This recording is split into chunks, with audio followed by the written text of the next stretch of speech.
This year, every millennial lost their mind when they saw Busta Rhymes with the Teenage Mutant Ninja Turtles at the Macy's Day Parade. There was so much to be seen. An epic bacchanal of capitalism that happened in front of all of our very eyes. And who did their research on that parade? Mrs. Pearlmania. And we're going to find out not only about the Macy's Day Parade, but the secret history of Macy's and its connection to the creation of the State of Israel. It got really weird. Too many tabs. Remember to smile.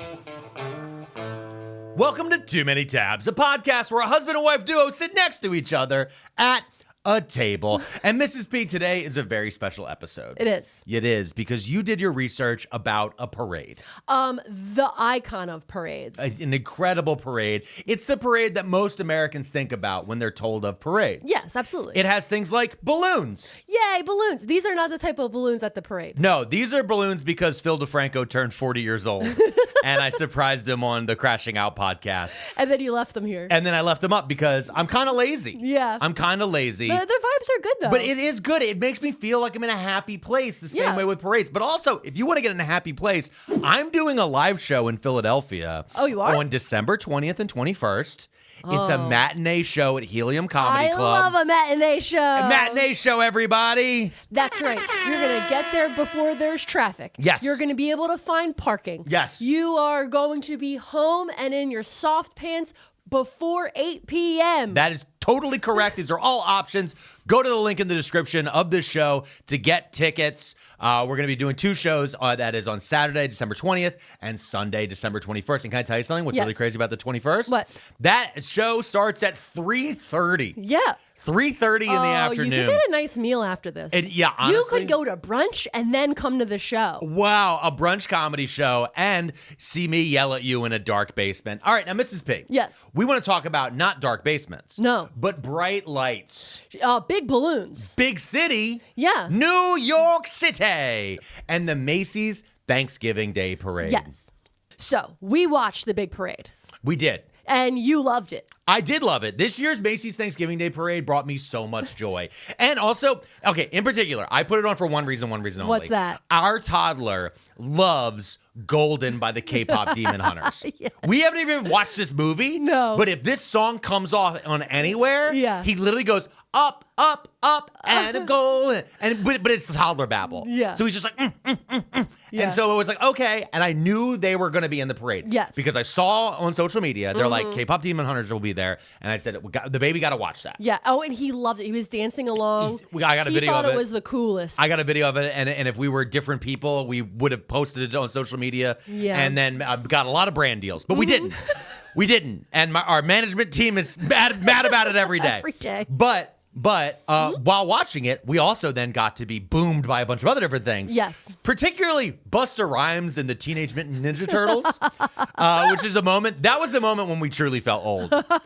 Was we were sitting there and Busta Rhymes was with the Teenage Mutant Ninja Turtles. Yeah. And I went, ow. Yeah. Well, this is the thing. We weren't the only people watching. Yeah. It was one of the most highly viewed Macy's Day Parade events in a long time. In a very long time. Everybody just was in the mood. Yeah, everybody was. And it was one of those ones. I mean, again, it was streaming everywhere. And also you had it on NBC. It's been on NBC forever. It's been on NBC for so long that everyone always comments that Al Roker lost weight. Yeah. Al Roker lost weight 20 years ago. Yeah, we're still talking about his stomach staple surgery that he had is old enough to drink, okay? Wow. You don't need to bring it up anymore. Al Roker just looks like that. Yeah. Anyway, everyone really enjoyed the parade. Yeah. And then a crazy thing happened. What's that? Which is you saw it. Yeah. And you were going to tell me about it. Well, no, here's what happened. People got online and they were like, meh, meh, meh, meh, meh. This is too much capitalism. Oh, yeah. Okay, that's not the direction I thought we were going to go with, but yes, it was very true. I did see somebody post that the Macy's Day Parade was too commercial. And I literally had to tweet it. I had to post to this person on Threads. I said, you mean the department store parade?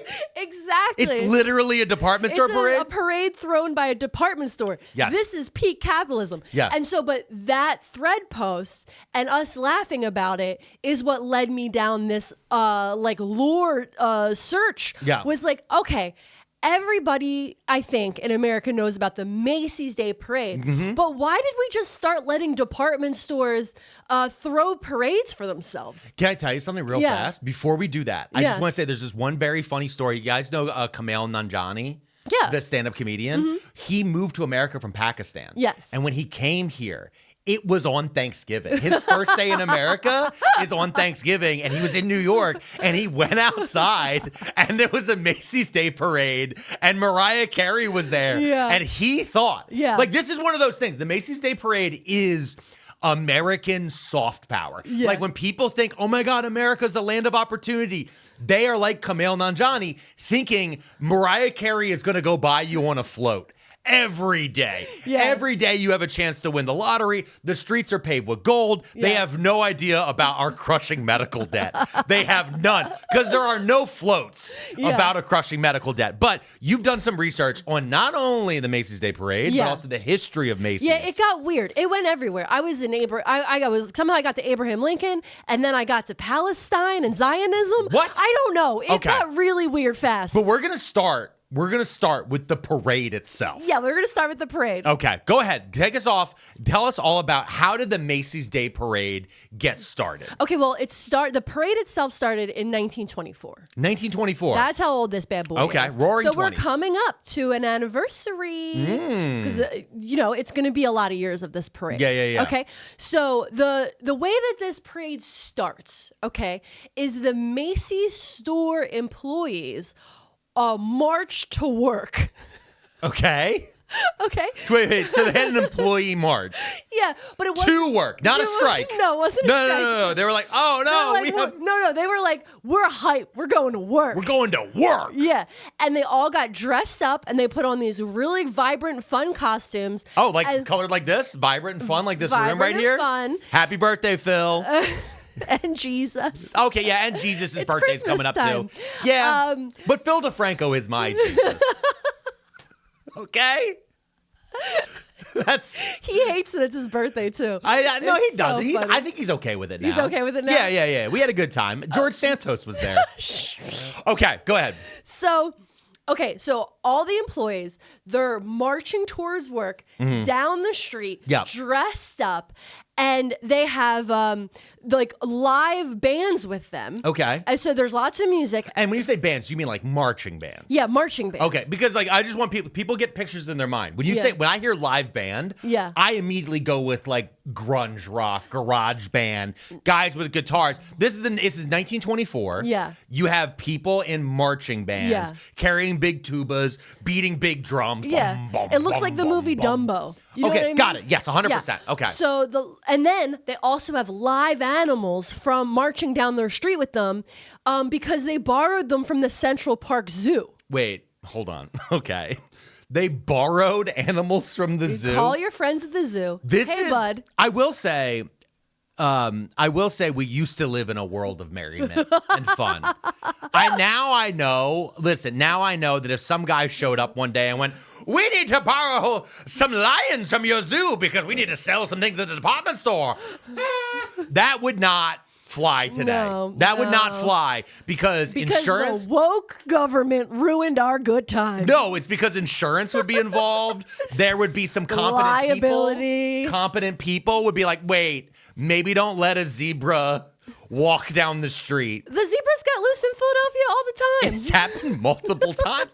But anyway, but that wasn't because somebody's borrowing it. No. That was just because we have bad The zebras gates. get loose in Philly, man. They just go Bad wild. gates. But so they literally are marching down the street with zoo animals. So the employees are dressed up. Yeah. They've got a live band. The zoo animals are going down the street with them. They're Yeah, going to work. Yeah. Okay. And at the very end of the parade is Santa Claus. That's right. Santa Claus. Santa Claus is riding on a throne, and then when they get to the Macy's department store, on the balcony of the department store, they have a throne for him, where he is then sat upon the throne as King of the Kitties. King of the Kitties? Yes. Do I need to get the board? No. Do I need to get the board? No, this is not weird back then. They just called the little kid the King of the Kitties. It was King just of the Kitties is weird. It's weird. I didn't like it. That's very weird. I don't didn't like it. Also, I don't like the idea of crowning an old man. I famously have been to too many protests where I've said we should not crown old men as kings of anything. Okay. No kings. So the audience at the point for this parade, the people lining the streets, was like over 250,000 people showed up. 250,000 people? Yeah. Showed up to watch employees walk to work? With animals and a live band. I mean, that's just... They didn't have TV back then. I know. This was a big deal. This was a big deal. What are you doing? Hey, guys, what are you doing today? Well, I was thinking about looking at my iPad and playing Plants vs. Zombies. Well, that doesn't exist yet. All right, well, then we were thinking about being racist. They're like, oh, okay. We do that every day, though. That's kind of boring today. Oh, I have a better idea. Why don't we go walk down and watch the employees walk to the Macy's? Yeah, exactly. Yeah. Anyway, it was such a success, this parade, that Macy's declared it would become an annual event. Okay. So, like, this is a big success, okay? It was such a success that it actually decreased the popularity of Ragamuffin Day.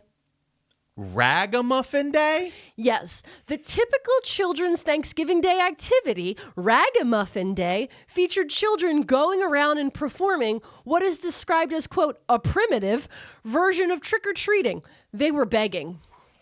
Wait, hold on. Okay, hold on. Wait. We had Ragamuffin Day? Ragamuffin Day started in 1870, a few years after U.S. President Abraham Lincoln declared Thanksgiving a national holiday. It typically involved children going from door to door and asking for candy or money. And these children would dress in the style of the homeless of New York City, wearing rags and oversized shirts and stuff and exaggerated clothing to imitate beggars. Oh my God. Ragamuffin Day. Oh my God. Kids appropriated the homeless? In the 1920s, it started to annoy most adults that they would do this. And then there was a big public backlash against the begging in the 30s because most Americans were struggling during the midst of the Great Depression. Wait, hold on. Okay, time. I gotta breathe. I need to breathe. I need to think here for just a minute. Okay. So you mean to tell me there was a second Halloween that happened on Thanksgiving where kids dressed up like homeless people and then demanded candy or money. Yeah. And then people were like, this is kind of annoying. After 50 years, they did it for 50 years. Yeah. People went, that's kind of annoying. But it went away because there were so many homeless people that they're like, I'm sorry. My culture's not your costume anymore.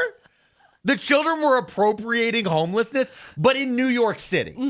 Is this like what's that movie? Remember I watched that one movie from the 20s or 30s. Okay. About I think like Meet Me in St. Louis has a song. Yeah. You know what I'm talking about? I do not know what you're it's talking a about. Judy Garland movie. Anyway, in it, they do like a primitive form of Halloween. Okay. Where the kids are like, in America, back in like the late 1800s, early 1900s, every kid across America basically had a purge night. Really? Like, you know the movie The Purge? Yes. Like, kids just went fucking crazy. Yeah. And, like, it was just acceptable. And then they just caused too much havoc. Like, it went too far. We got to rein these kids in. And then people were like, well, how do we make money off of it? So they invented, so what you're telling me is they invented the Macy's Day Parade to distract the kids. Yeah. They're like, if we do a parade, the kids will stop dressing up like homeless people and accosting us for quarters. And demanding money. On the streets and at our front doors. I can just imagine it's 1927. Yeah. You're in New York in your nice brownstone. There's a little rap at the door and you open it up and there's a child covered in dirt smoking a candy. Actually, probably a real cigarette. Cigarettes. They smoked real cigarettes back then. then. See? Give us some money, see? Or we'll go egg your house here, see? Yeah. Like, what the fuck? Like, oh my God. Ragamuffin Day. So anyway, the public backlash against Ragamuffin Day in the 30s made the promotion of alternatives more popular, which elevated the Macy's Day Parade. And so, like, the mayor came out and, like, everybody was like, we're not doing Ragamuffin Day anymore. There's a parade on Thanksgiving. That's what we're doing. Can I tell you what a great turn for history? Because right now, famously, New York has a mayor-elect who's super not into parades. Zohran Mamdani, there's a very funny clip. It's not that he's not into parades. No, they tried to stick him on parades. There was this New York State parade's very serious. Yeah, and they were like, and he literally said, I don't think about parades. Like, the quote is so funny. They had Curtis Lee was on one side. It's just like, this man hates parades. And Cuomo's like, parades. And Zoran's like, I don't. I think we should make the city more affordable and focus on that. But what about the parades, sir? You got to put on the hat. That being said, I feel like he should make a committee, like a parade committee, and put Sliwa in charge of it. Oh, no. Curtis Sliwa should be the mayor of parades. He should be the parade guy. He should be the mayor of parades. He would do a cat parade. That dude loves cats. 100%. He should have a cat parade, and that would bring it back to the Macy's Day, live animals. Oh, well, here's the thing. The balloons, the big Macy's balloons. Okay. They get introduced in 1927 to replace the live zoo animals. So I was about to say, I know they don't do zoo animals now. No. And I was thinking about like circuses. The circus is coming to town. They have the big carts. And they'd be like the lion in the cage. Yeah, very that. Yeah, but these are just loose. I don't think they were loose. I think they had them caged. Okay, got it. But they were like this, people after a bit, they're like, we can't keep doing this. So they brought in balloons like this. But like this way big guy bigger, here. way bigger. What, much bigger. And I just want to, why do you think they got rid of the animals? Because it's safer to just have balloons. You would think that. Yeah. It's not true. The balloons are far more dangerous than the animals ever were. Make a Monday feel like a Sunday with IndaCloud. This is my favorite sponsor to read. IndaCloud makes THC products that are actually good, and that's right. We're talking gummies, vapes, and pre-rolls that are strong and tasty. All IndaCloud products are third-party lab tested, so no sketchy ingredients, no uncertain dosage, just a good time. And Mrs. B, I just want to say, I love the IndaCloud. I know you do. It's a good time. I know you do. It's just right. And the one thing I love about it is I know exactly what I'm getting every single time. Yeah. And I can kind of time it out and work it out and fit it inside of our schedule. And I look to you and I go, I'm going to take a 6-hour break. And I'm going to go upstairs to take a 6-hour break. And you said, yeah, go away. I was like, leave me alone. Yeah, there we go. All IndaCloud products are vegan and lab tested, so you're getting the good stuff. If you're 21 or older, visit indacloud.co and use code TABS for 25% off your first order plus free shipping. That's INDACLOUD.co. Use codes TABS for 25% off and free shipping. Get IndaCloud for a calmer holiday, guaranteed. Thank you so much to that sponsor. But if you don't want to hear ads, remember, you can always join us at promania500.net. For Patreon exclusive content. And for Patreon exclusive content, ad-free shows. Mm-hmm. And Mrs. P, right now we're running a special promo. Yeah, we are. It's our Project 2026 promo. Get 30% off an annual team lead membership today. Using code Project 2026. Yep, and we'll have the link down below. And when does that code end? That code ends on January 6th, 2026. So you have until 11:59 p.m. on January 6th, 2026 to make this decision. We want to make sure your next year is just great and full of love and light, like the after party and vibing with the food idiot. But Mrs. P, we're not here to talk about food. No, we're talking about balloons. Yeah, we're talking about Thanksgiving Day balloons at the Macy's Day Parade, but balloons a little bit bigger than this, right? Yeah, a little bit. In 1928, Macy's switched from inflating the balloons with air to helium. Wait, in what year? 1928. 1928. Mm-hmm. So when they first had them, they weren't floating? No. They were just being carried? Or were they on carts or something? They were basically like rolled. Like they were pretty big and they were attached to carts and then rolled or carried. Gotcha. But I also just started thinking about how funny it is to think about like the Ragamuffins who are probably trying to work for a dime. Blowing up these giant balloons. But they're running around with hat pins. I gotta stick them. I gotta stick the balloons. So they stopped forcing orphans to blow up balloons. Okay. That I made up. That's not true. Yeah. And got helium, right? In 1928, they released, they decide they're going to use helium instead of blowing them up. Okay. Okay. And that with human air. With human air. Okay. That same year, so they have these 5 giant balloons in the parade filled with helium. So they're floating by So there's only 5? Yeah. Okay, got it. And there's 5. floats and bands and people. And they and they're on the ropes and there's people carrying them. Yeah. And at the end of the parade, they cut the ropes and they let them go. Wait, what? They were just letting the balloons They just loose? let the big ass balloons float away. Okay.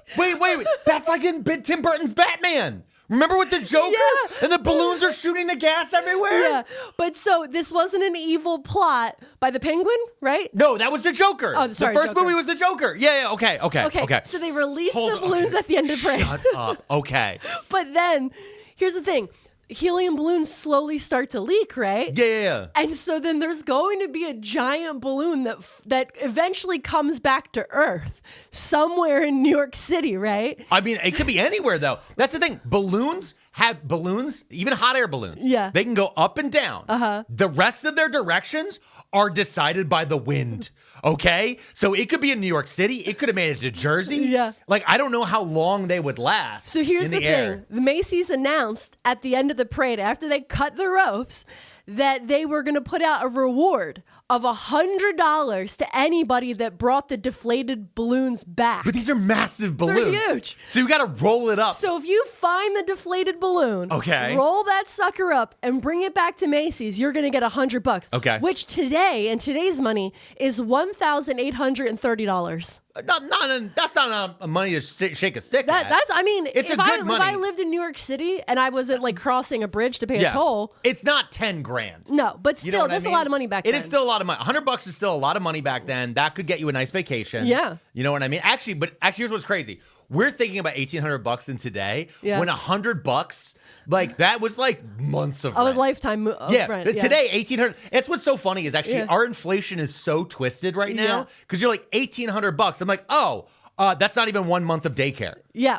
Like that's where our brain is broken. Like $100, like there's like rent was $15. Yeah. You know what I mean? Like Yeah. this balloon's encroaching. Yeah. Hey, whoa. it's whoa. encroaching on you. But the other thing I want to say is I'm just so blown away of the idea. Nobody thought this could come down in the wrong spot. Yeah. They weren't worried about drones. We don't have or telephone helicopters. wires, things like No, that. they have telephone wires. They have all those things, Yeah. but they're not worried about if they hit it because, Yeah. again, it's the 20s. We live in a world of whimsy. Also, Keep your eyes on the sky, Jeffrey. Well, okay, so there's the thing. There might be a balloon coming down. I've been to funerals where they used to do dove releases, Yeah. and then people got weird about the dove release, so they started doing balloon releases. But then people were like, you know, like they would Bad have for a the bunch of environment. balloons, and they worried about the environment. So Yep. then they had to get like special balloons. But back then they're like, how big is this thing, huh? We'll send it up to the sky. We'll see whatever comes down. Someone will get $100. See, that'll be fun. It's full of So whimsy. funny Yeah. story. A pilot flying his plane in New York City. Oh no. He sees a dragon balloon midair. Oh, this is a dinosaur balloon. But He but sees a basically. dragon balloon midair. Okay, hold on. I want you to imagine being a pilot in the 20s and you see a dragon. You'd be like, oh, the stories are true. But then you get closer and you're like, but it's one of those Macy's balloons. Oh, I'm about to get $100, see? So Hold on, let he- me hold this like a big cigarette holder. About to So get $100, see? He uses the wingtip of his plane to decapitate the balloon and pop the sucker, and then follows it down, takes it to Macy's and claims his reward. He popped it in the sky and took it. Yo, okay, that might be the greatest pilot of all time. That's crazy. However, Yeah. in 1932, they stopped the practice of rewards for the balloons because a novice pilot attempting the same feat nearly crashed her plane and almost killed herself and other people. So they had to stop with Okay, that. so women ruined that. All right, so it was cool. It was cool until women got involved. Okay. I'm just saying. All right. I heard the pronoun. Okay. Wow. When with her plane, she nearly crashed her plane. So then you understand why pronouns are important. Oh no, 100%. My name is Alex. I completely understand why pronouns are important. Mm-hmm. Okay, George Santos literally called me her, she. Give her a kiss. Oh, that was incredible. Okay, it's It made me so happy. It's so yeah. This is from Alex. She Oh. sent this to you. I was like, yeah, my whole life. No, especially when like dealing with email communications. Yeah. When I was in the business world, the amount of people who never heard me or didn't know me personally Yeah. would assume, because I was also told through my emails that I was too terse. I Yeah. was too short. So I learned to add emojis and exclamation point, all these things. So people assumed I was a woman. yeah. In my posts. Imagine a world where people didn't know your voice. Meanwhile, now we can't go to the grocery store without people turning around and hearing you talk. Yeah, and meanwhile, I'm like talking to the kid. Okay, now. So, through the 1930s, the parade continues to grow. Yeah. With crowds getting over 1 million people lining the parade route. 1 million people are coming from all over to see this parade. This is a big friggin' deal. Okay. Okay? A Now, million's crazy. the parade was suspended from 1942 to 1944 during World War II. Okay. Because the rubber and helium were needed for the war effort. Okay, so they didn't have enough for the balloons. Yeah. It's not. It also feels like one of those things where, like, kind of like during COVID, where you're like, oh, this feels like a weird, like, during this moment of national sacrifice. Yeah, as exactly. well. And so it's like maybe we're not being over joyous. However, we're going to talk about COVID later. And sometimes people need spirit, the spirit of good vibes of parades when things are going down. Yeah. But I think that during this specific part of the war effort, it was very like the women are in the factories, the kids are in the factories. Yeah. We don't have helium and rubber. Like it kind of was like, we're not doing that right now. Yeah, However, in 1945, the parade resumes and it became a worldwide parade in 1945. Well, after 1945, because it gets featured in this little known film called The Miracle on 34th Street. Oh, yeah. It's so funny, actually. The Miracle on 34th Street is the only, like, when I am in Manhattan, Yeah. I'm like, oh, we're near 31st Street. Oh, the Macy's around here. Yeah. It's like the only spot. It's the only And spot. I'm like, we're going in. It's the only spot I know. Yeah. And solely because of that movie. And I don't even like big fan. I don't love most Christmas movies. Okay. I'm not a huge Christmas guy. Besides Muppet Christmas Carol, or else Obviously, I'll the get Muppet- shot. Yeah. But Number one. But when it comes to, like, I think I watched it once and I was like, oh, pretty good. Yeah. But yeah, it was a huge movie. Yeah. It's a massive movie. It's a massive Macy's. Yeah. But I'm saying that movie also like Yeah. made Macy's a international name. For sure. Yeah. So marching bands had been part of the parade since the beginning. Yeah. Right? But in 1958, we're jumping ahead a bit, the first celebrity performance is added. So we talked about a celebrity being with the Ninja Turtles. Yeah, Busta Rhymes. Busta Rhymes. There were so many celebrities this year. There were so many And obviously different Mariah Carey in the past. Mariah Carey, So yeah. many different famous people. The first person ever was actually Clay Aiken. Benny Goodman, who was Oh. the king of swing. Oh, yeah, Benny Goodman. Oh, I actually know that name. Yeah, so he was Yeah. the first live performer to join the parade. Does he sing, though? I guess he was. I think he might have been on a cart. Yeah. He was like more like a conductor guy. I don't know. You know what I mean? I didn't look it up. I was too busy. I had way too many tabs. This is going to get weird. Okay, keep going.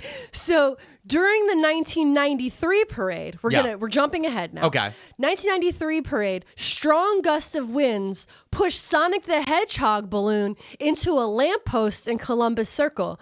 The lamppost damaged the balloon, and the top of the post broke off while inside the balloon, dragging it down and injuring a child and an off-duty cop in the process. I have video of this. Oh my God. And I want to show it to you. Okay. This is JD Dapper reporting. From the start, gusty winds were a big concern for parade organizers, as it turned out, for good reason. Just before 10:30, a first-time balloon, the 64-foot tall Sonic the Hedgehog, was swept into a street lamp. Oh, no, his eyeball. Oh, God. Oh, my God. It was right in his eye. Yeah. Oh, my God. Yeah. So the wind was so windy, it popped Sonic the Hedgehog with a lamp, and then that lamp part fell and hit a child and an off-duty cop. Oh, no, the wind's picking up. Oh, no. There's another balloon has entered the Another balloon. villa. It's a boy. It's a boy. So during the 1997 parade, there were very high It's winds. crazy that this didn't become an issue till the 90s. Well, here's what happened in the 90s. We went big, baby. Oh, really? We got big. So the balloons are just getting so big. This is the issue. Got it. In the 97 parade, high winds pushed the Cat in the Hat balloon into a lamppost, and the falling debris struck 4 different people, fracturing one woman's skull and leaving her in a coma for 24 days. What the fuck? Oh, my God. Yeah. Wait, look how big this balloon is. Oh, my God. It was way too big. That They is should not have had a massive. balloon that big. Well, to that lady, real fast.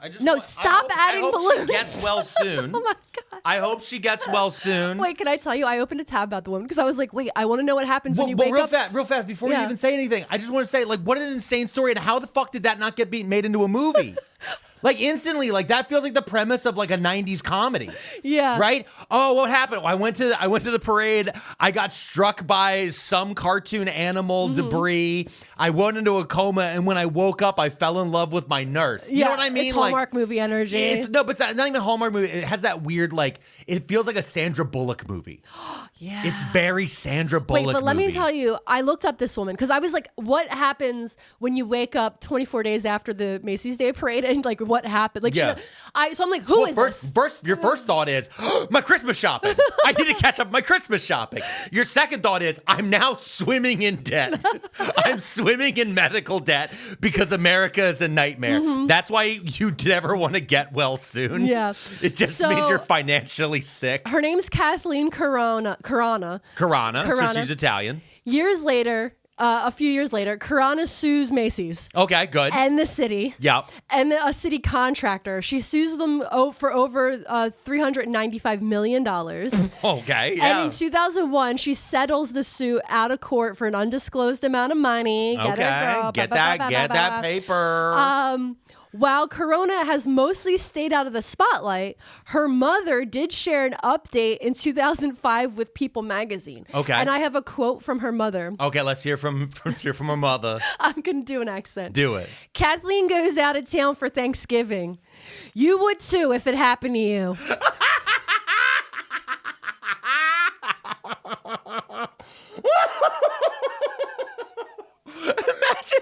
Imagine just being like, is that a balloon? I gotta leave when the parade comes to town. Listen, I'm happy. I gotta leave when she sees the Cat in the Hat. Oh my God! They keep bringing the Cat in the Hat back too. know. I wonder what her thoughts are on the Grinch. Oh no! It's Seuss. It's all Dr. Seuss. It's Dr. Seuss. That is so. So wait, then I keep looking into this woman. All right, so Corona narrowly escaped death a second time. Shut up. When a small plane carrying the New York Yankees pitcher Corey Liddell crashed into her apartment in 2006. The plane's engine landed in her bedroom just minutes before she was set to arrive home. She's in the Final Destination movies. Like, God was like, you were not supposed to survive the parade. The plane engine hitting her bedroom is literally is from Donnie Darko. That's Donnie Darko. Like, we're living there. No. Babe, give me a hand. I need you to understand. We can fit. Everyone talks about the timeline. Yeah. And how to fix the timeline. No, we're not. Don't say it out loud. I'm going to say it out loud. I know what you're suggesting. Don't I know. suggest it. We need her to be in that bed. No. Okay? No. Because if you watch Donnie Darko, the world goes terrible because he doesn't get hit by the plane engine. Yeah. Listen. Yeah. Barney the dinosaur. Whoop. I'm pivoting. Barney the dinosaur. We have a dinosaur back here. A Barney the dinosaur balloon veered out of control years later and was punctured by a streetlight and deflated. A Pink Panther balloon also collapsed onto the ground. And the only way they got it to stop moving is it got stabbed by a cop. What? A New York City cop stabbed the Pink Panther balloon so that they could deflate it. The cop. This is above and beyond. What's crazy is I have not heard of any of these. The only thing I know for balloon controversy, can I tell you, is Spider-Man eating Uncle Sam's ass. Or maybe it's the other way around. You know the image I'm talking about? When they're inflating the balloons? Yeah. No, there was the really sweet video this year of the kid dressed as Spider-Man. Yeah. You see that one? Yeah, and he was out on the fire escape. The trails, the fire escape. Yeah, he's on the fire escape dressed as Spider-Man. And he's just like getting hyped. Yeah, he's like, they're blowing up my balloon. Like, that's cool. I love that for That's him. cool. That's the greatest childhood memory for that kid. Oh, yeah, forever. Yeah. He's dressed as Spider-Man, inflate like as he's watching a Spider-Man get inflated. If they don't use that image to promote the Day Parade like as childhood nostalgia next year, listen, they need to make sure that get your Macy's moment. Oh. You know, if I wasn't brand toxic, they'd be right on this pod. You know who's not brand toxic? Mrs. P. Call me Macy's. Anyway, after the Pink Panther stabbing... you know who's not brand toxic? After the Pink Panther stabbing. Also, you said that Palestine is coming up soon. Yeah. Okay. Mayor Rudy Giuliani. Uh-oh. Forms a task force in response to the balloons. Rudy started a balloon task force? Yes. Okay. And they created numerous safety regulations that were implemented the next year. Oh, that's good government. Which included size restrictions because they were getting too big. Yeah, clearly. And the removal of lamppost arms on the parade route. So they changed the shape of the lampposts. That makes total Smart. sense. That Smart actually makes stuff. total sense. Okay. Also, they started requiring physical training and lessons in physics for the handlers so that people could understand if the wind is going this way, we move in this direction. Yes. You know what I mean? Yeah. So this is what the committee came up with. This is smart, reasonable government. Okay. This was what government was like before the box dye or whatever that was took over Rudy's brain. Before the Four Seasons Yeah, landscaping. before Four Seasons landscaping. Put an image up.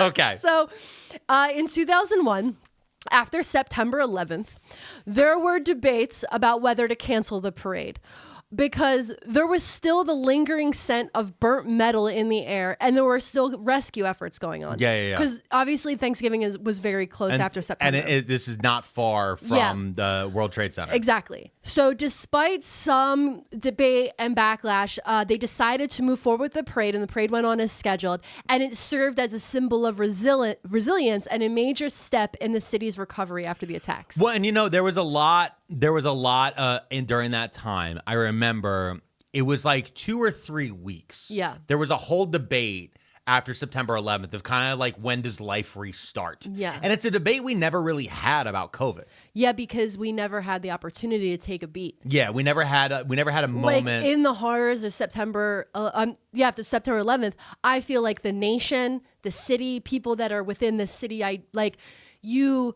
we had those weeks to just be really quiet and grieve and be sad and angry and like process those emotions. Yeah. And I don't think as a country or as the globe, we've ever had a minute to really process and grieve what happened with the pandemic. You know what I mean? Haven't. Instead, we have RFK come poems. Yeah, So, okay. Okay. So during 2005, there was another collision. The M&M's balloon collided with a street light, and parts of the light fell on two sisters who suffered minor injuries, and that sucks. Another balloon injury. Yeah. Balloons are very dangerous. Again, not the zoo animals. Yeah. But unleash. They should just unleash a lion. yeah. But I Just need make to, that the Macys I Thanksgiving. need to play you this clip from the M&M Macy's Day Parade, the announcers talking about it before it happened, because it's so funny the way they talk about this M&M float before this happens. Okay, so this is before the collision. Before the collision. Got it. Okay, let me get it for you. These characters are on video,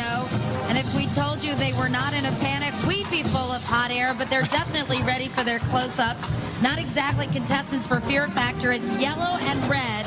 M&M's hot air balloon, furnished, of course, by M&M's chocolate candies. They may be thinking color us clueless as they flirt with trouble, with yellow hanging on by a thread and red struggling to keep his best buddy from flying off into the blue. Will these classic Candymen get out of this delicious dilemma? Hard to say. What a foreshadowing. ChatGPT could never. Also, I love that they brought up Fear Factor.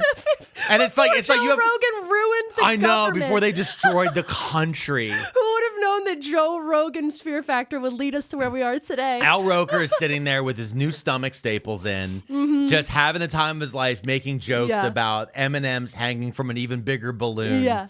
And he's like, oh, they won't make good contestants on Fear Factor. It's like, well, that guy's going to pick the president. Yeah, great. So to bring it very, very close to our current times, in 2023, pro-Palestinian protesters disrupted the parade. Protesters were wearing white jumpsuits and covered in fake blood, and they glued themselves at different parts of the parade route on 6th Ave.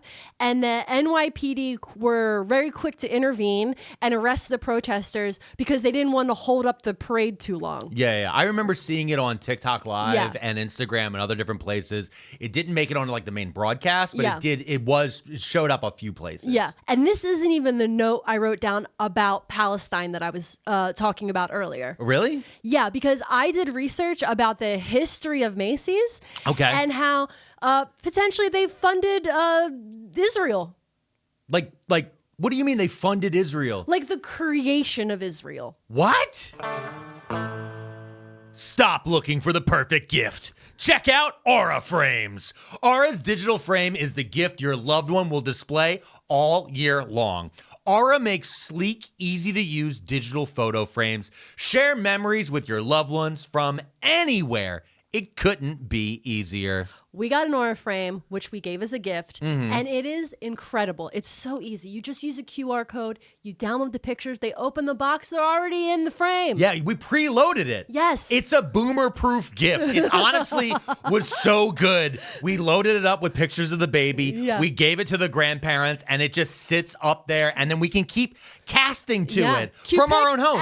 Add it. With the Aura app, you can upload unlimited photos and unlimited videos, and you can even preload those photos, as we said. You'll have the perfect gift right out of the box. For a limited time, save on the perfect gift by visiting auraframes.com and get $35 off Aura Frames' best-selling Carver matte frames, named #1 by Wirecutter, by using promo code Too Many at checkout. That's auraframes.com, promo code Too Many. This deal is exclusive to Too Many Tabs fans, and Aura Frames sell out fast. Order yours now and get it in time for the holidays. Support the show by mentioning Too Many Tabs at checkout. Terms and conditions apply. This entire Christmas shopping season, you've been looking for the perfect gift for others, but it's time to give you the perfect gift for yourself, which is data privacy, which you can get by Delete Me. If you go to joindeleteme.com/pearlmania20, you can save 20% off a subscription today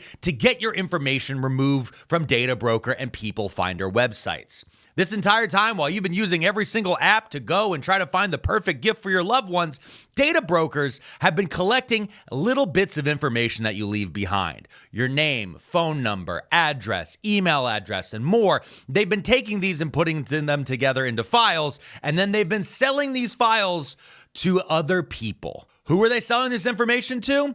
No one knows, because the data brokers don't care where your information goes. They just care that they can make money off it. So make sure that you protect yourself today. Protect yourself, your family, and more by going to joindeleteme.com/pearlmania20 today to save 20% off a subscription. When we joined Delete Me, we've discovered hundreds of lines of our family's information just out there for anyone to buy. And now that information has been removed from all of these different sites. Join deleteme.com/pearlmania20 and save 20% today. And just to remind you, I am doing a live show in Philadelphia December 20th and 21st. Yep. Get those tickets down in the description. Mrs. P, you alluded to a pretty big note there. Yeah. About the history of Macys and funding the foundation of Israel. Listen, don't jump ahead. Okay. We got to go a little bit further back before we get there. Let's go to 1822. Wait. A man named Rowland Macy is born.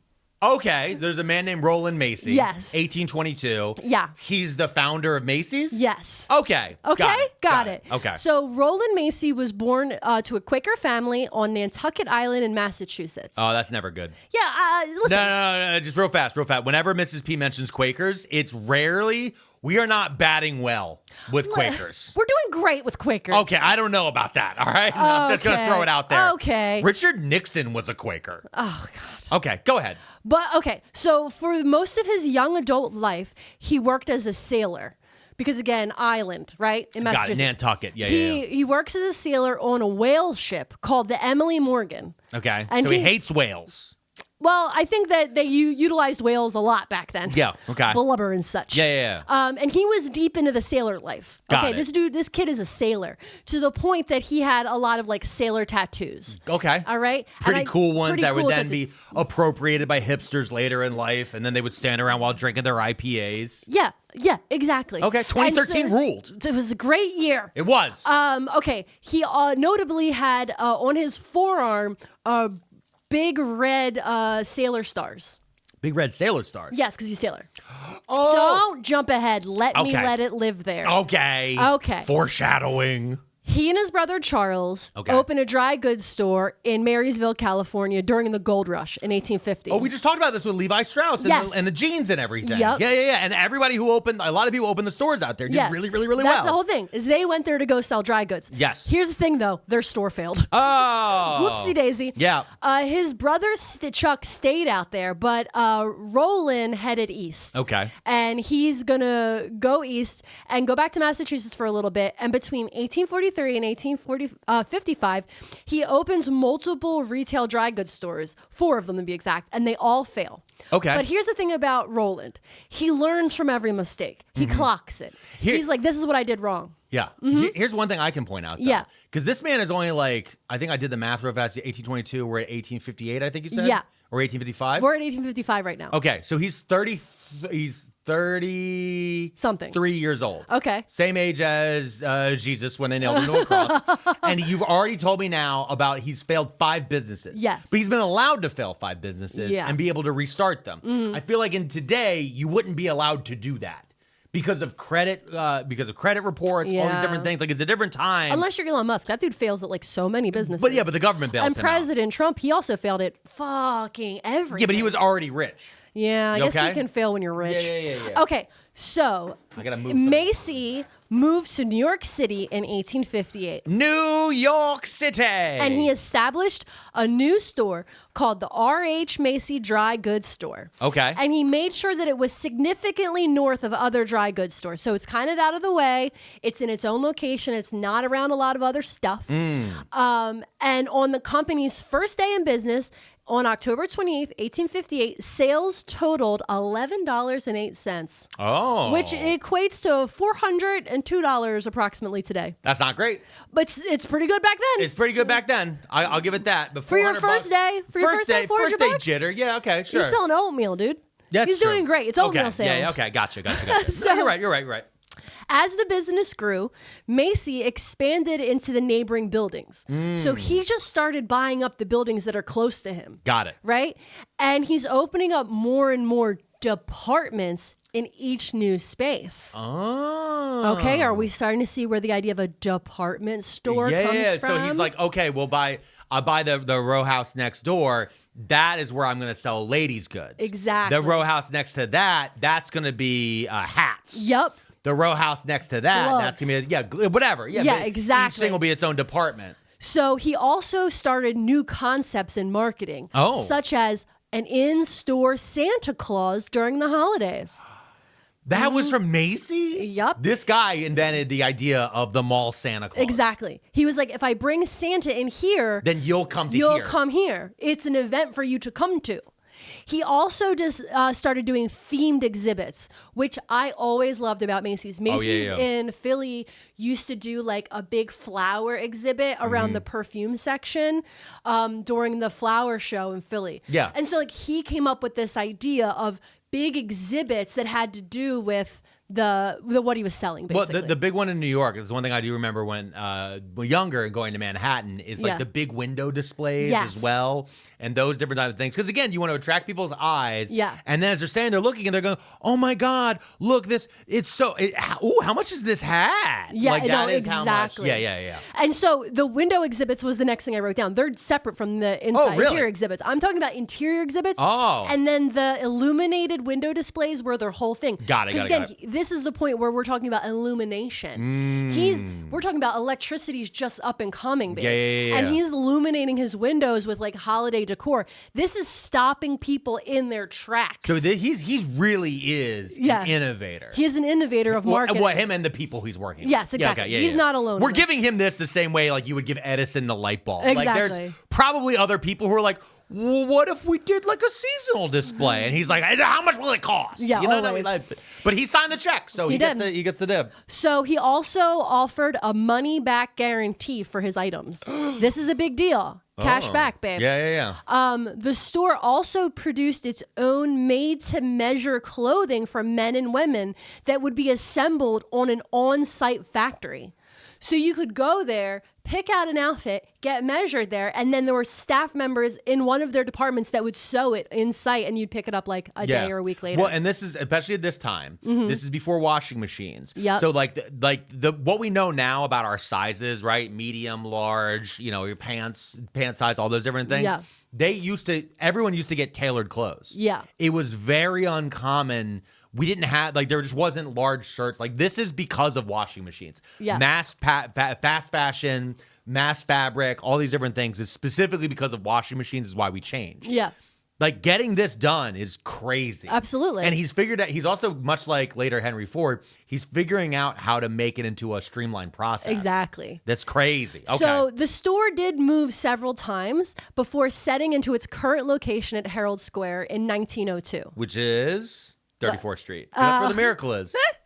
He also, during this period of time, brought in 2 partners. Okay. We don't really need to know anything about them. Okay. They weren't that interesting. All right. So He brought in 2 guys who had money. exactly. He's like, hey, I don't want to spend money on everything. But let's talk about something actually interesting. Okay. Macy made history in 1875 by appointing Margaret Getchell as a store manager, making the first instance of a woman holding an executive position at a major retail store. Oh. This groundbreaking move was not only a recognition of her competence, but also a strategic decision to attract female customers.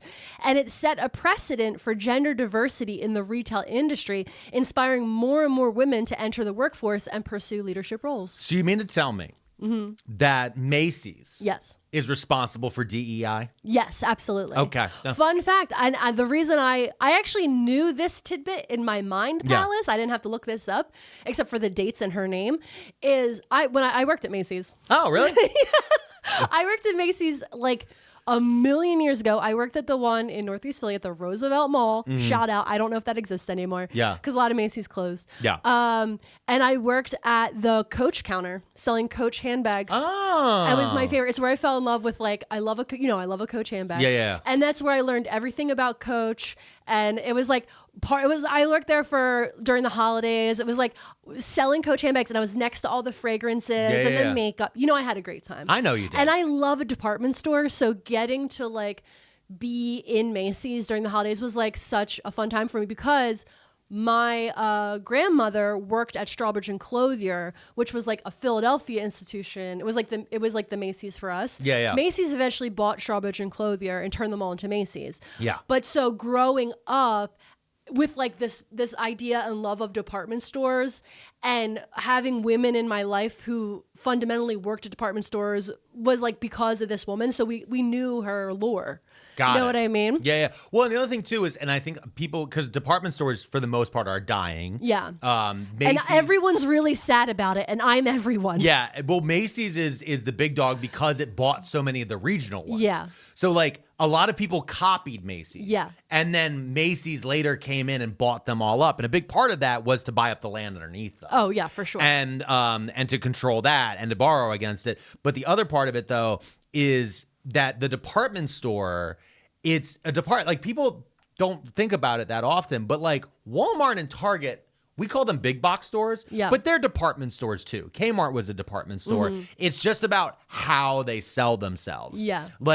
Walmart, Target, Kmart, the marts of them all, they all were we're like a grocery store that sells more stuff. Yeah. Macy's, Boscov's, all these different places, they would have some food items, but it was chocolates. Yeah, they would have beautiful luxury items, chocolate covered pretzels. Yeah, stuff like that. Yeah, stuff like that. But it's they were never gonna sell. You know who has a great food section? Harrods in London. Yes. Oh, which is another department, another famous department store. Listen. But all these different places, but as we started out, Macy's started out as a dry goods store. Yeah. That then moved to these other areas, and then they got rid of the grocery. Yeah, they got rid of it. because they said no, someone else will handle the grocery. We're gonna go more into the luxury. Yeah. Because we have a higher markup on it. Yeah, but I think the thing that I love about department stores, and I grieve our loss of department stores, is that because each department had a person or 2 people. And so you would go to Macy's and you're this is the woman that knows Clinique. This is the woman that knows Estee Lauder. This is the guy that works in the the suit area and I'm going to ask him about getting my husband a new suit. Like, there were people, there was staff, they were informed and educated, they were all making salaries. Yeah. And now if you go to, like, let's say Target, we're not going to Target, but if you did, and there are all these different departments, is anybody there answering questions? Is anybody there helping you? Yeah, but it's not that because nobody there is a specialist in anything. Exactly. Because everyone is a universal customer service rep now, where everyone has to know the only job they have to do is to scan the UPC. Yeah. Exactly. That's it. And then tell you at Walmart, we don't take Apple Pay. Yeah, and then you have but we use facial recognition to map exactly who it is in the store. So even if you pay with cash, we can send you an email telling you about TikTok that. too. That's fucking weird. But let's get back to the Macy's. Hold on. Okay. I had a thought that you interrupted, and I wanted to finish it, and I can't remember what it is anymore. So we'll get back to Macy's. Good.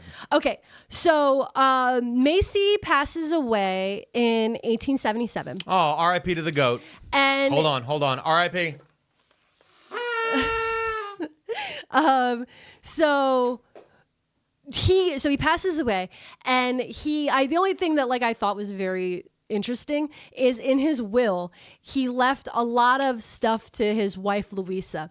And I pulled a quote from the will. Okay. To Louisa, absolutely all the paraphernalia, wearing apparel, watches, rings, trinkets, jewels, and personal ornaments reputed to belong to her, and during her life, the use of all household furniture, books, clocks, bronzes, and works of art. Trinkets? I'm just stuck on trinkets. I love it. When you pass away, you better leave me every goddamn trinket. I'm leaving you every trinket and the right to use the furniture. Oh, I remember what I was going to say. Back in the day, before department stores started to go away, people got specially trained in each department.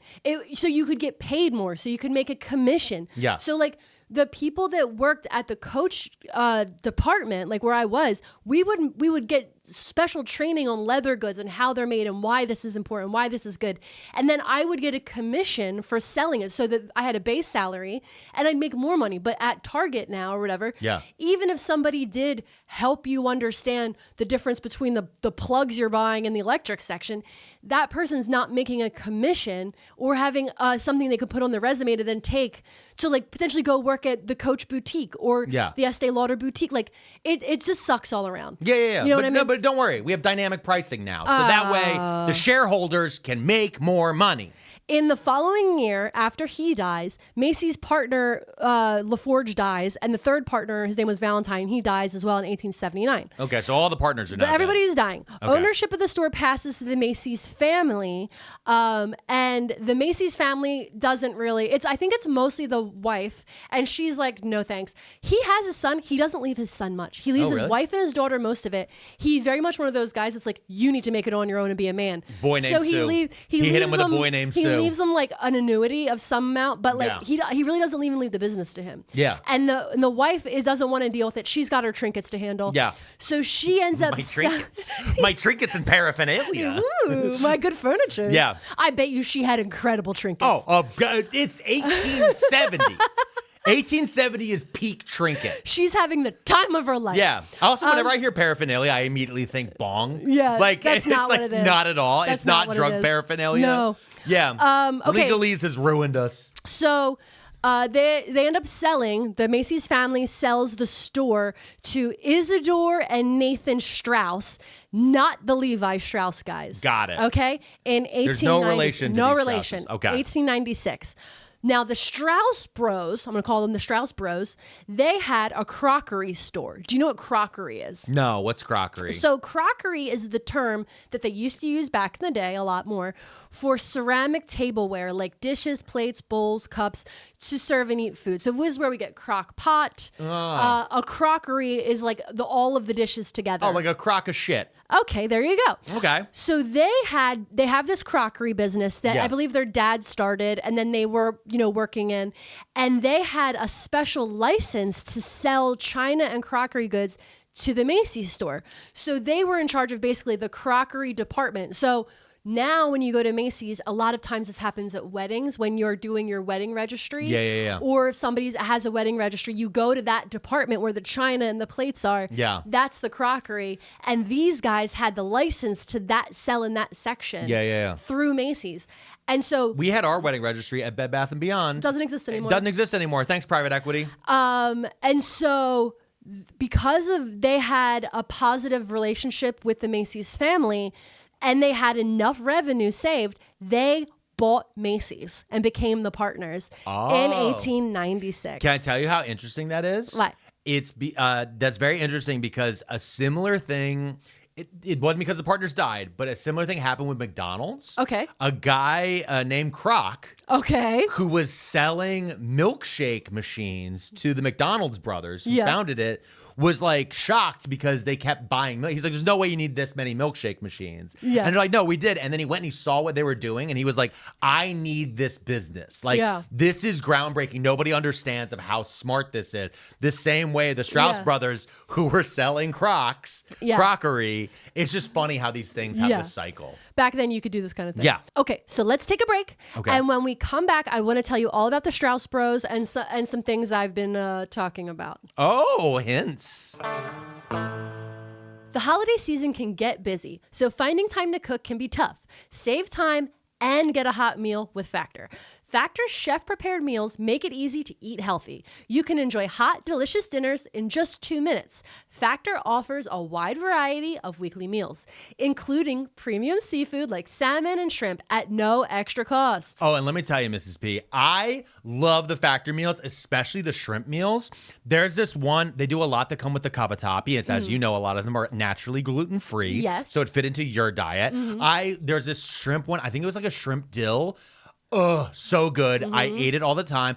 Also, the queso fundido with the shaved cauliflower rice. Loves it. I would get that, and then I would get chips on the side, and I would eat them all. And I feel good, and I feel healthy, and it's just the right amount of food. Yes.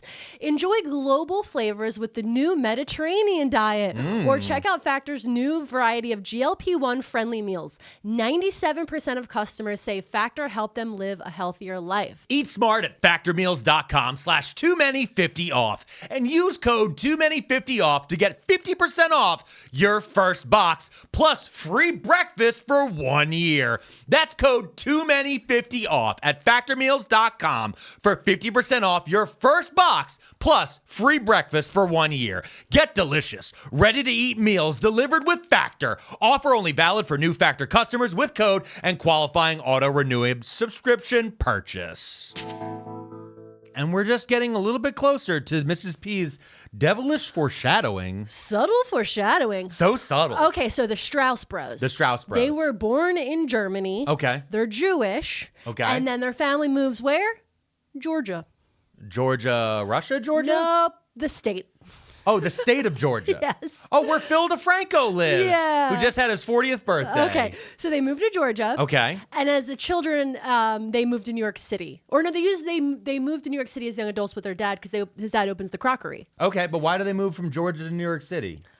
Oh, Civil War stuff. Oh. Their family lost a lot during the Civil War, so they went to go reinvent themselves in New York City. Wait, so okay, hold on. I just want to, real fast, having a lot of money in the South and then losing it in the Civil War, that's never a good thing. I did find that their family was against slavery. Okay. Like, as a belief system. Got it. But okay. then it got a little weird. I don't know what's going on. Okay. You know what I mean? I don't know. So Isidor Straus, that's our first brother I want to talk about. First brother, got it, okay. So Isidor Straus served as a U.S. congressman for 1 year, representing New York's 15th congressional district as a Democrat. Okay. During his 1 year term, Straus was a champion on tariff reform. Okay. Opposing the high rates of the McKinley tariff and collaborated on what's called the Wilson-Gorman Tariff Act. So wait, let me get this straight.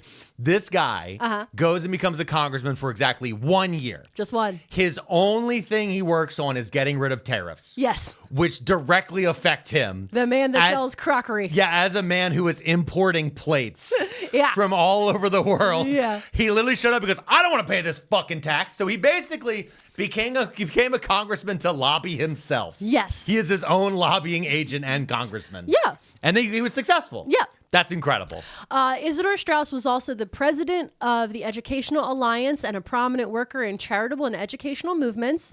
He declined an offer to be the Postmaster General by the U.S. President Grover Cleveland. Okay. So he had the offer to stay in politics, and he was like, no. Yeah, and he's connected. He's Yeah. like well connected enough to be getting offers like this, being a congressman, all these things. Because like when you think somebody who like when you hear the term crockery store, you don't think passing paper, Baby. money. Shmoney. Because it was literally this is the equivalent of selling iPads. Yeah. Like plates were big deals. Plates were big deals. They were breaking a lot back then too. So that's Isidor, but we're not going to talk about him. I want to talk about Nathan. Okay. Nate And real fast, Straus. Isidor should not be confused with Isildur, who refused to throw the one ring into Mount Dune during Lord of the Rings. Okay. Nate was big into philanthropy and public service. Okay. He served as a member of the Board of Education, as a Parks Commissioner, and as president of the Board of Health and the Department of Health. Okay. So Nathan Straus is like into everything. he's really into public service. Got it. Okay. Okay. He and philanthropy. I have such a hard time with that word. Yeah. He donates a lot of money to the New York City Public Library. Oh, nice. Specifically targeting young people. He wants more young people to read, so he's buying specific what we would call YE novels. And there's actually a young people's collection at the Donnell Library Center in New York named after him. Okay. Because he was very much into the literacy of the youth. So he was probably buying some Conan the Barbarian books. He was probably getting some of that. Who's the guy? John Carter of Mars. Okay. Probably had some of those in there. He's like, the kids love these books. I don't know what they're about. A man who can jump high on Mars. Wow. Yeah. In 1894, he was selected by Tammany Hall to run for mayor of New York City on the Democratic ticket. But he withdrew from the race when his friends in society threatened to shun him. Okay. Okay. This is so funny. He nearly got Cuomo'd, so he was like, no, I'm not stupid. I'm not Andrew Cuomo. That's incredible. Do you know what Tammany Hall is? I think I do. I think it's like the DNC. No, it's like more extreme than that. It was Yeah. the Democratic Party machine in New York. Okay. So do you remember we watched the movie Gangs of New York? Do I remember? I love Gangs of New Yeah, York. Tammany Hall is the guys who are like, we need more voters. Get them Irish off the boat. Get them over here. Like that is Tammany Hall. Yeah. And like they controlled the Democratic machine so strongly. Yeah. That like they chose the candidates. They knew how like where to put the money, all this different stuff. They didn't get broken up until a man became mayor whose name was LaGuardia, who we named the airport after. Yes. LaGuardia, the socialist mayor, is who Zohran Mamdani is actually mirroring his entire like campaign about. Yeah. And behind, it was LaGuardia came in and was like, fuck these guys. These idiots aren't listening to the people at all. Like they just do this bullshit over and over and over again. Yeah. It was a whole machine politic It's that's crazy. crazy that the DNC would do that and not listen to people about what they want. It's fucking wild. Crazy. Yeah, it's a wild thing. I wonder. Yeah. Wonder when that'll stop. Yeah. So in 1892, he and his wife Lena privately funded the Nathan Straus Pasteurized Milk Laboratory to provide pasteurized milk to children to combat infant mortality and tuberculosis.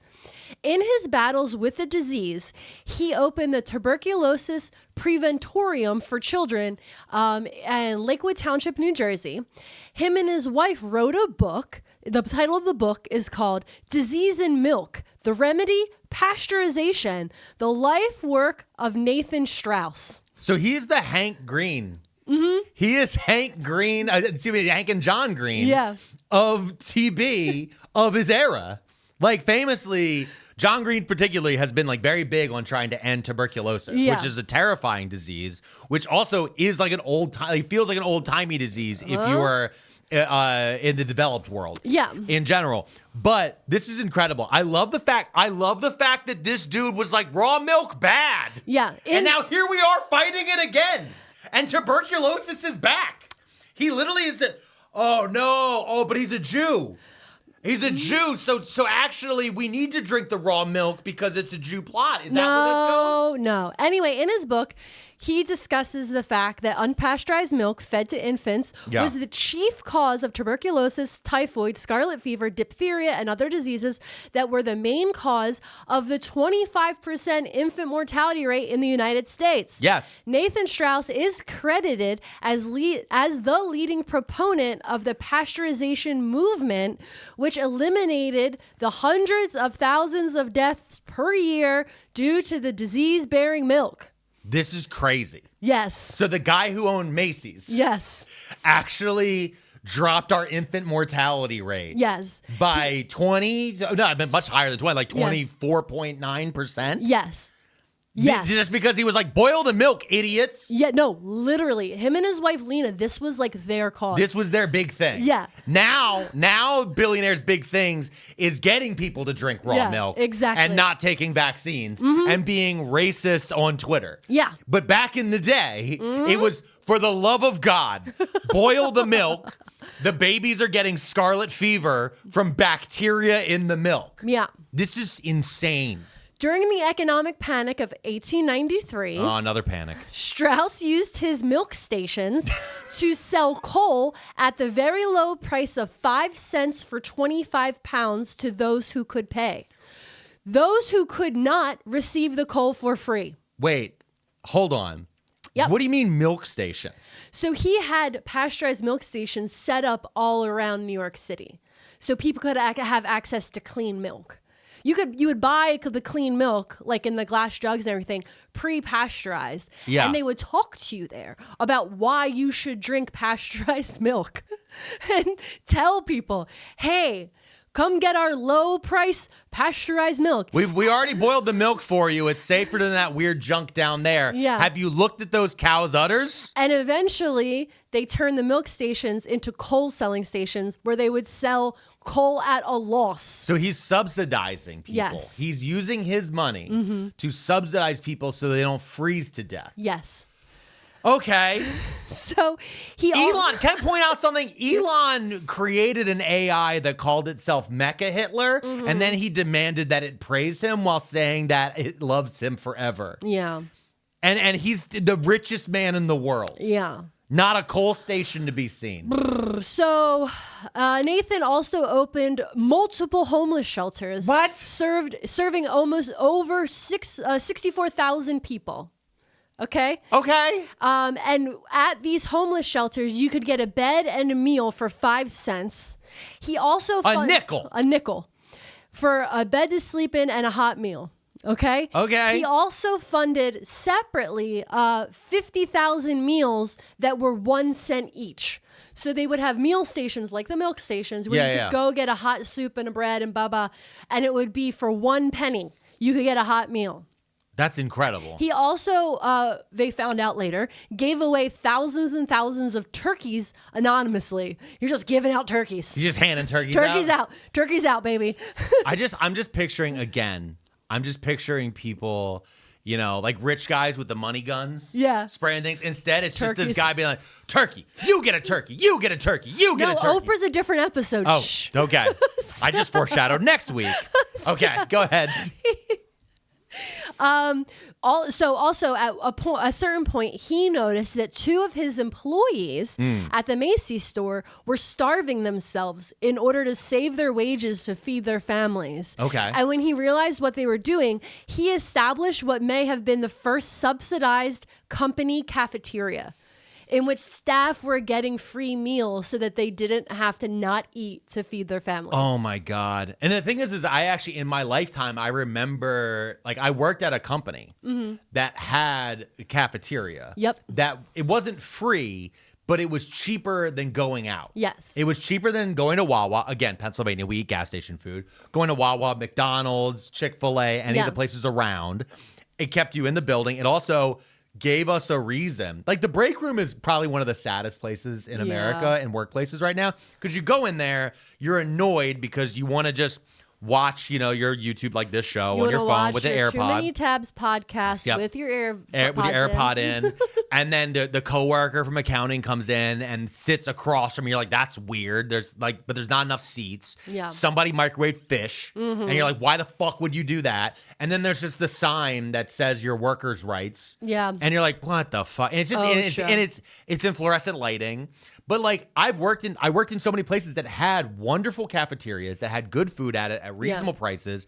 And then as it got closer to COVID killed a lot of them. Yeah. But they were already like the price point was already slipping away. Suddenly somebody in some boardroom was like, we can make a profit off of our employees. We can pop a rating for one quarter, basically. Yeah, basically. That's all it came down to. So he's literally like, it looks like you're starving to death. I'm gonna feed you guys. Yeah. He could have also paid them more, but that too. But I think, But he's doing a lot with that. We're picking our choosing our battles right now, babes. Yeah, we are. Okay. In 1898, during the Spanish-American War, Nathan Straus donated an ice plant to Santiago, Cuba. He gave them an ice plant? Yeah, they needed ice. He was like, here's a plant. To make ice. He donated... Now, to be fair, that was a U.S. imperialist war, blah, blah. But he literally was like, here's enough money... Here's an ice. I'm just thinking back again to Elon. Not the ice we're dealing with today. No. Different ice. Literally in the drinky ice. Yeah. Okay? But I'm just thinking during COVID, not to completely harp on Elon the entire time. But there are other billionaires you can talk shit on. There are others, but this one is the dumbest. Elon was like, I'm going to give the breathing machines. What was the type of, remember, the respirators. The respirators. And he actually just sent CPAP machines to a bunch of hospitals. Yeah. And with Tesla stickers on them. Idiot. God, yeah, dumb. fucking moron. Nathan Straus was appointed by President William Taft as the sole United States delegate to the International Congress for the Protection of Infants that was held in Berlin in 1911. He was also asked to be the delegate for the tuberculosis Congress that was held in Rome in 1912. Literally John Green. Yeah. No, literally John Green did that at the UN. He literally went to a tuberculosis conference. Like this is, oh my God. Also like building hospitals, like John, like this is, imagine if John Green also ran Macy's. The fuck are we? Okay. No, look, it's John and Hank Green. This is just John and Hank Green. Oh my God. Okay, go ahead. Nathan Straus retired in 1914 to devote his time to charity. Okay. During the winter of 1914 to 15, he served over 1,135,731 penny meals for the unemployed from his milk depots in New York City. Wow, over 1 million served. Yes, literally. Yeah, that's crazy. In 1916, as American entry into World War I loomed, he sold his yacht to the Coast Guard and used the proceeds to feed war orphans. No, he sold it. I'm so mad. Jeff Bezos has a yacht to get to his yacht. Yeah, it's a littler yacht that's still big. It's still big. It goes into the mega yacht. Yeah. And they park it in there. And not once has he ever been like, what about these war orphans? Instead, he's like, what if we put a new data center in this cornfield? Yeah. What are we talking? He sold his yacht? To feed the war orphans. The Macys guy. The Macys guy, one of the bros. Okay, but listen, we need to take a break. And when we come back, we're going to go to North Carolina for some weird side quest that I opened a tab on. What? Side quest time, Mrs. P. You said we're going to North Carolina? Yes, and it's very strange. Okay. So shortly after World War I, Nathan Straus travels to Asheville, North Carolina. Okay. Oh, well, Asheville is like a very... It's cool. It's nice. It's a very liberal area. It's a lot of hippies. I mean, they're dealing with a lot from the fallout. This is not why he goes there. He doesn't go there because it's cool and chill? No, he goes there to lay a wreath at the Confederate Vance Monument in a, quote, debt of gratitude for Zebulon Vance's opposition to anti-Semitism. Wait, hold on. Just give me a second. I need to breathe. Oh, my God. Okay. Did you say Zebulon? His name's Zebulon. Zebulon Vance? Vance? I know. Okay. And he's a Confederate? Uh-huh. Who is against anti-Semitism. I don't want to get... Okay. Zebulon Vance. So then I had the same questions that you're having. I'm now. having so many. Who the fuck is Zebulon Vance? Because before this moment, I loved Nate. Nate was such a good guy. He sold his yacht to pay war orphans. I know, but there's a lot of duality in humanity, man. Okay, man. Okay, so Zebulon Vance was a Confederate senator in North Carolina who was super influential during the Reconstruction era. Oh, that's not good. He was also well known for being what is called a philo-Semite. What? Which I had to look up what the hell that word meant. Yeah. Which means someone who loves, defends, and admires Jews and Judaism. This admiration is often rooted in stereotypes and can be seen as just as problematic as anti-Semitism, as it can lead to viewing Jewish people as a monolithic group rather than as individuals with diverse experiences and beliefs. So he's Confederate John Fetterman? Yeah. He laid a wreath at a monument for Confederate John Fetterman. That's what you're describing to me right now. Yeah. I'm going to lose my mind. We had one of those? We had a Confederate John Fetterman? Named Zebulon, babe. Zebulon is supposed to fight Buzz Lightyear. What are we talking about? And he's during the Reconstruction. That's so bad. That's a bad time. Okay, babe. Yeah. Just keep going. So Zebulon Vance frequently spoke out against anti-Semitism, and he was considered progressive by many during his lifetime. Oh my God. Vance was also a slave owner and is now regarded as a racist by modern historians and biographers. Oh my God. So now, after this trip, unrelated completely, Nathan's going to go to Palestine. What? Well, the last segment, I was cheering for this dude. This is it? This is the foreshadowing? Yeah. You've set me up for hours. I got balloons, babe. The balloons were already here. Okay, yeah, they were for Phil DeFranco. Don't bring them up. I'm not bringing Phil DeFranco into this. Okay. Nathan and Lena, okay? Nathan and his wife, Lena. Nathan and They Lena. go on a vacation tour of the Mediterranean. They're just on vacay, Yeah. okay? In 1904, they stopped over to Palestine. Okay. Expecting it to be one of many stops. However, when they get there, they get to Jerusalem. And he is quoted as having said they have to change their plans because once they saw the Holy Land, it left such a deep impression on them that they gave up the idea of going any other places. And they wanted to just really stay in this soul-stirring area as they felt a strange and intense desire to return to this land. I wonder if, honestly, I've never been in Jerusalem. Mm-hmm. I always wonder, though, if there is literally like a gas in the air there. Because this is such a common story of everyone who goes to Jerusalem. It's just like, they get there and they go, they feel drawn to it. The only time I've ever felt close to that is when I went to New Mexico. I went to Albuquerque, New Mexico. Okay. And I was standing out in like some brushland. And I went, oh, no, I get this. Like, they call it the Albuquerque suck. Yeah. Or the New Mexico suck. Like, you go there and there's something about it that draws you back, right? Okay. And like, maybe there's something like that is there that just makes you be like, oh, I have to make this my whole personality. Yeah. The scent in the air is just perfumes being sprayed at Macy's. Okay. So Nathan and Lena become staunch Zionists. Oh, great. Okay. He then is going to and from all the time from New York City. And by the way, this is during a time. I just want to say that Zionism was new. Yeah, this is a a new concept during the time. It really doesn't pop up until like the 1890s. Yeah. And it is a newer concept because in the most part, Jews wanted to live where they were. Yeah. They just wanted to have their villages stop being burned down. Yeah. Because that was a common story across Eastern Europe, into Russia, and even including issues in America. Yeah. Like most Jews were like, hey man, I'm here. I just would like people to stop trying to burn my businesses down, attack my home, steal all of our money, and chase us out of town. Yeah. That was most. And so there's this idea that popped up, which is, oh, what if we all just go back? Yeah. What if we just go back to this spot that our book said that we used to be from?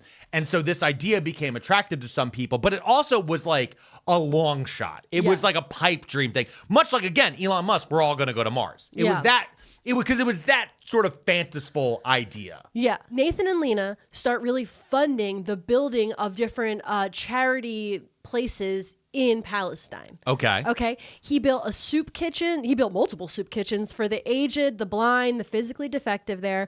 He financed workrooms so that unskilled laborers could find employment.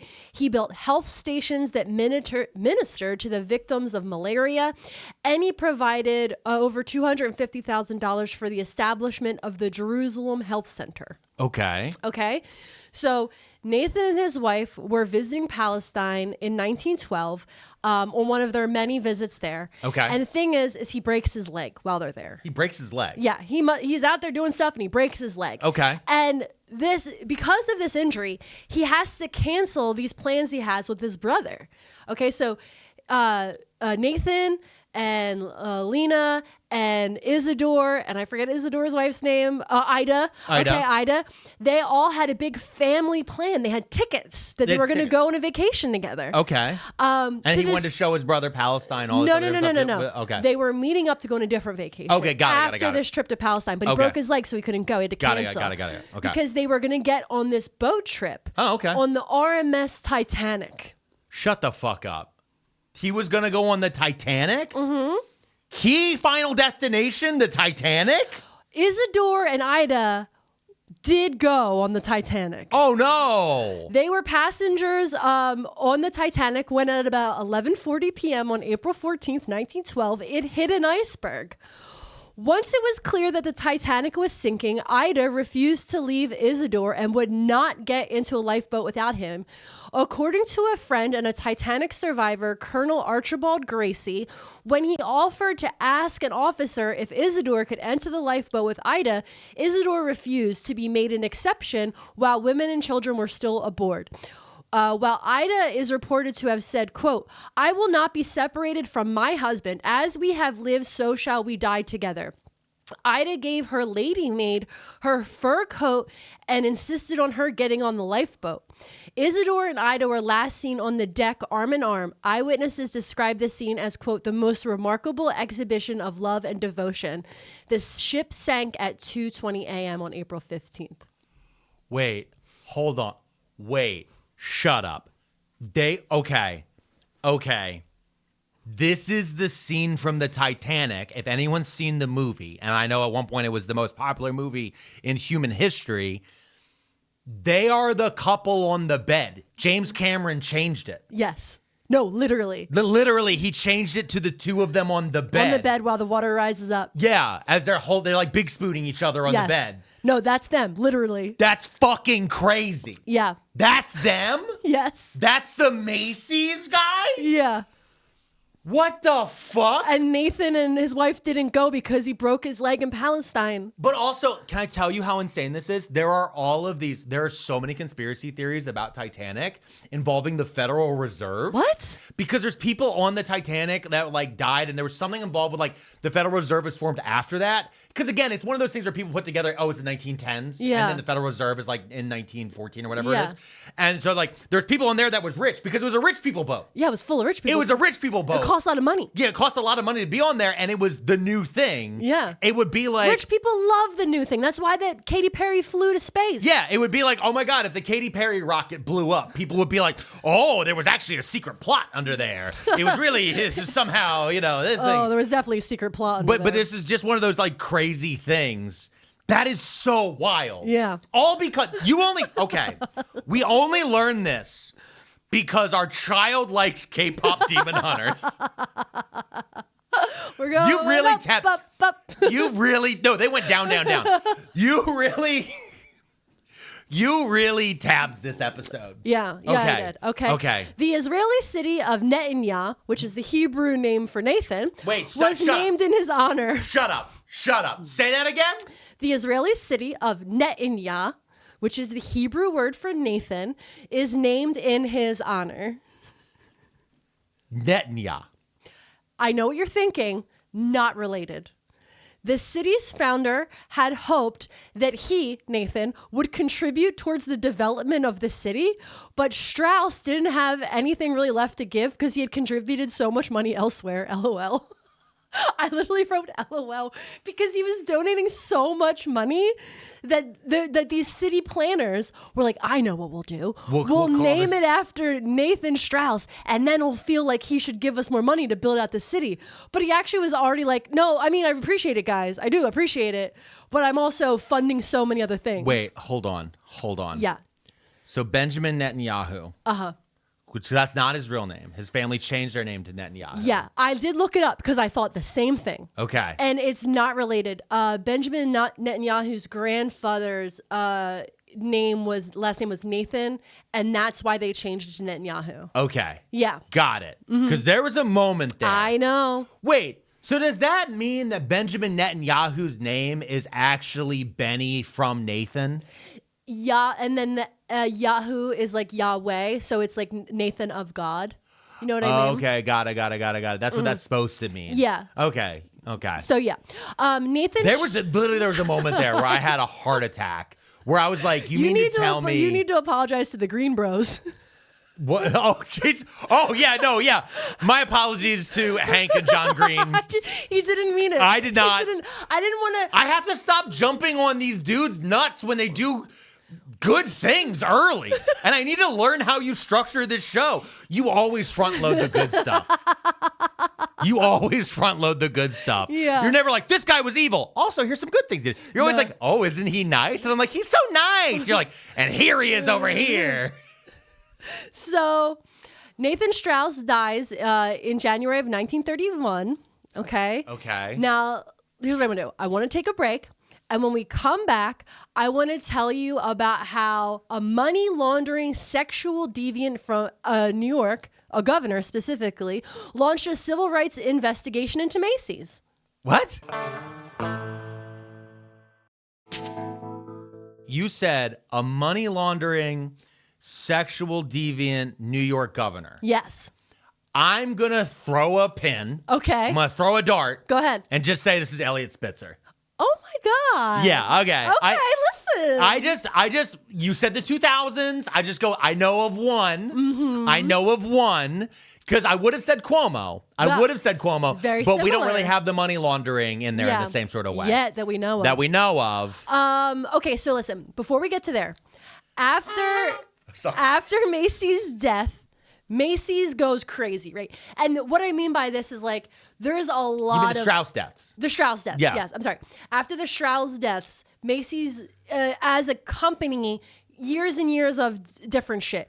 I don't want to waste our time with mergers, expansions, buying other companies, et cetera, et cetera. They bought Strawbridge Clothier in Philly. They bought probably whatever the place you grew up near. Time to go through all those years of stuff. Wait, I got a thing. Real fast. If you're watching this on YouTube or on Spotify, throw down in the comments what was the local department store by you that became a Macy's. If you're old enough, you'll remember, or your mom mentions it all the time. Yeah, all right, go she ahead. misses it. But I do want to just go over some quick baseline information. Macy's is the largest department store company by retail sales in the United States. Okay. They have an annual revenue of $25 billion. That was in 2023. They operate about 450 locations, including Puerto Rico and Guam. Macy's Herald Square is one of the largest department stores in the world, spanning approximately 1.1 million square feet of selling space and covering almost an entire New York City block. Wow. The property value alone, just the fucking building, is estimated to be valued at $3 billion. That's crazy. Yeah. And that's not even counting if you tear it down and then start building condos or something, Yeah, exactly. Right? Also, I did forget this, but I wanted to put it in. This is like earlier, but it was so interesting because escalators. Mm-hmm. Okay, escalators were invented in the late 19th century by the Otis Elevator Company during the Paris Exposition in the 1900s. And Macy's was one of the early adopters of escalator technology in the retail stores. Oh, okay. Right? In the early 20th century. These escalators were a hit with customers because they were like a friggin' ride. Yeah. And contributed to the store's success. Now, here's the reason I wanted to make sure I put this in here. I've been on one of them, the OGs. Oh, really? Yes. So like I said, my grandmother worked at Strawbridge and Clothier, which was eventually purchased by Macys. But Strawbridge and Clothier also bought one of the original escalators. And it was, in the back, and they had to close it down because it wasn't safe anymore. Yeah. But do you remember Take Your Daughter to Work Day? Yeah. Remember those back in the day? Take Your Daughter to Work Day? Yeah. I went to work with my grandmother one year. Okay. And so I went to Strawbridge and Clothier with her. Yeah. It was the best. It was at the Wanamaker building in Philadelphia. The Wanamaker building. And as part of it, she was like, let's go to the back. I'm going to show you the original escalator. And then there was like some maintenance guy back there, and he was like, hey, I'll turn it on for the kid. And so they had to like, and like, I think they need to oil that fucking thing up. It was crazy. I watched like 3 maintenance guys get involved so they could rev up the OG escalator so I could ride up and up. It only went up, and then I had to walk down a set of stairs. That's and crazy. The thing that was super interesting about the original escalators is they were really slim. Yeah. It was only one person at a time because they didn't have like the way you could pass somebody now. Yeah. Or like 2 stand side by side. No, it was like the littles just go all the way up. And I wrote it like a few times because I felt like they put so much effort in getting it turned on that I should just like. You were a good person as a child. As a child. What happened? I don't know. So anyway, I don't want to talk about it anymore. Okay. I want to talk about controversy. Controversy. Yeah. Macy's controversy. In July of 2003, then New York State Attorney General Elliot Spitzer launched an investigation into the private policing system Macy's had used to deal with suspected shoplifters. Oh. The investigation was prompted by a civil rights lawsuit and an article in the New York Times, which reported on many of Macy's tactics, including private jails and interrogations. Spitzer's investigation found that many of Macy's actions, from ethnic profiling to handcuffing detainees, to be unlawful. And in 2005, Macy's settled the civil rights complaint for $600,000, claiming to have put the illegal tactics to an end while maintaining a security system within itself. Okay, so first thing, getting thrown into Macy's jail is crazy. Yeah. That's insane, okay? But the second thing is I actually have some experience with this. What do you mean? Not getting arrested at Macy's. It's a twofold thing. Because one, I worked at a mall. I was a mall security guard. Yes. And as a mall security guard, I legit was not allowed to go into Macy's. What? They made a very big deal that we were never allowed to cross into the boundary of the Macy's because they had their own security. And this was in 2009, 2010. So this is 7 years after that. But they had a very big thing. But the one thing we would always hear about is the Macy's guys were always bitching because, one, they were complaining that they weren't allowed to like prosecute shoplifters as much anymore because of this. Yeah. But also, most of their job was to stop dudes sucking each other off in the bathrooms. Like, there was something about the Macy's. I didn't write about this. Where dudes. But I didn't know about it. The dudes, like, the Macy's bathroom was like the grinder of the 2000s. Yeah. And I think the 90s. Yeah. Honestly, actually, it was probably Sniffies. Get in the comments and tell me which ones I'm right. Was it more of a Sniffies vibe or was it a grinder vibe? Either way, people were if you went to Macy's to take a poop, you were in for an experience. I knew that not because of my grandmother, but because when I was older, I would always go to the Wanamaker building, Macy's, downtown, and in Philly, and it was notorious. It was like it was a pickup spot. It was a pickup spot, and it was one of those things. And it's so interesting to me that my brain knew things, but I didn't know them. Like, everybody kind of like said it jokingly, and it was like a conversation of like, oh yeah, like the Wanamaker's men's room, oh blah blah, and it was the same way we used to be like, oh fucking Cosby, and like it was like everybody knew. In Philly knew, but it wasn't, but it never. It was one of those things where everybody knew, but you didn't say it to everyone. Yeah, you know what I mean? It came up in certain conversations, but I just remember people being like, oh, yeah, the Macy's men's room. Yeah, man. Guys just sucking each other off in there all the time. And I was like, what the fuck? Yeah. It was such a crazy thing. Wait, they're never sponsoring the show, by the way. No, Macy's, you're my favorite. There's like 3 of them left in the region. Okay, so finally, I want to close out the episode with a little piece of information about the Macy's logo. So I want to pull it up for you. I'm going to show it to you. Okay, great. This is one of the original ads from 1911, Macy's, okay? With the big red star. Yeah. And then there's a big painting, the dry goods. See, there's the big red star. Yeah. And currently, Macy's still uses the red star. Big red star, yeah. And that star is from the original Mr. Macy, his sailor tattoos. Okay, got it. So that's what it is. Yeah. It's not the red star of communism that we need to have take over this country to bring the proletariat back to full fruition.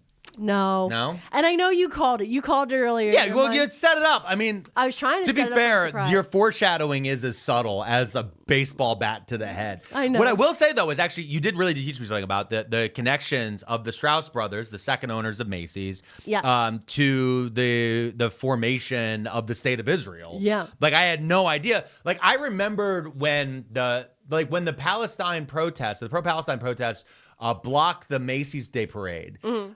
I had no idea of the connection. Yeah. And like, obviously, when everybody would say it, was like, oh yeah, well, it's a way to get out there to bring. Like, I don't because know all if eyes they were on knew. it. I don't know if they- either. I mean, yeah, it's just one of those things. I wasn't able to like find out if they knew that there was like this strange connection. Yeah. It might have just been all eyes are on this moment. Yes, 100%. We need to get in front of it. I don't know. I know it's crazy. This is such. I just want to say, Mrs. P. Yeah. You tabbed me. Thank you for the 5 stars. Thank you for the likes, the comments, the Patreon, all those different things. You can always join us at promania500.net. Everybody loves a parade. Leave it in.